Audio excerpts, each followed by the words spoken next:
Aujourd'hui, il y a une ligne rouge que très peu de gens comprennent. Et pourtant, elle bloque totalement les relations entre l'Algérie et la France. Parce que ce dont on parle ici, ce n'est pas de diplomatie classique. Ce n'est même pas une crise politique. C'est une question d'argent. Et pas n'importe lequel. Selon plusieurs déclarations et positions relayées autour du président Abdelmejid Tebboune, l'Algérie aurait formulé des dizaines de demandes à la France concernant la restitution de biens, de fonds et potentiellement de sommes colossales liées à l'histoire. Et là où ça devient explosif, c'est que cette demande serait restée sans réponse concrète. Zéro avancée, zéro restitution, silence. Alors forcément, ça change tout. Parce que du côté algérien, le message devient clair. Tant que cette question n'est pas réglée, aucun autre dossier ne peut avancer. Ni les visas, ni les expulsions, ni les fameuses OQTF. Et c'est là que beaucoup se trompent. On pense que le blocage est administratif, qu'il est technique, mais en réalité, il est stratégique. L'Algérie ne négocie pas à perte. Elle conditionne et surtout elle inverse le rapport de force.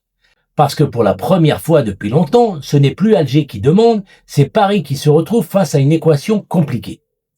Négocier sans répondre aux revendications ou accepter d'ouvrir un dossier historique potentiellement explosif. Et ce dossier, il dépasse largement la politique actuelle. On parle ici d'héritage colonial, de capitaux, de biens, d'archives. Et peut-être même de responsabilités financières. Mais attention, il y a aussi un point que beaucoup ignorent, ou refusent de voir. C'est que ces revendications sont extrêmement difficiles à traiter juridiquement. Parce que pour prouver, chiffrer, attribuer sur des décennies, voire plus d'un siècle, c'est un casse-tête monumental. Et c'est là toute la complexité. D'un côté une exigence politique forte, de l'autre une réalité juridique et diplomatique très lente, voire bloquée.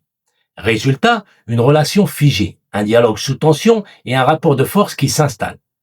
Mais la vraie question, elle est ailleurs. Est-ce que la France peut réellement ouvrir ce dossier sans créer un précédent? Et surtout, est-ce que l'Algérie peut maintenir cette ligne sans bloquer durablement ses propres intérêts? Parce que derrière ce bras de fer, il y a bien plus qu'un conflit. Il y a un choix stratégique. Et maintenant, dis-moi une chose. Selon toi, est-ce que ce type de revendication peut vraiment aboutir ou est-ce que c'est un levier politique qui ne sera jamais appliqué? Réponds-moi, partage et abonne-toi et surtout donne ton avis en commentaire, c'est là que le débat commence.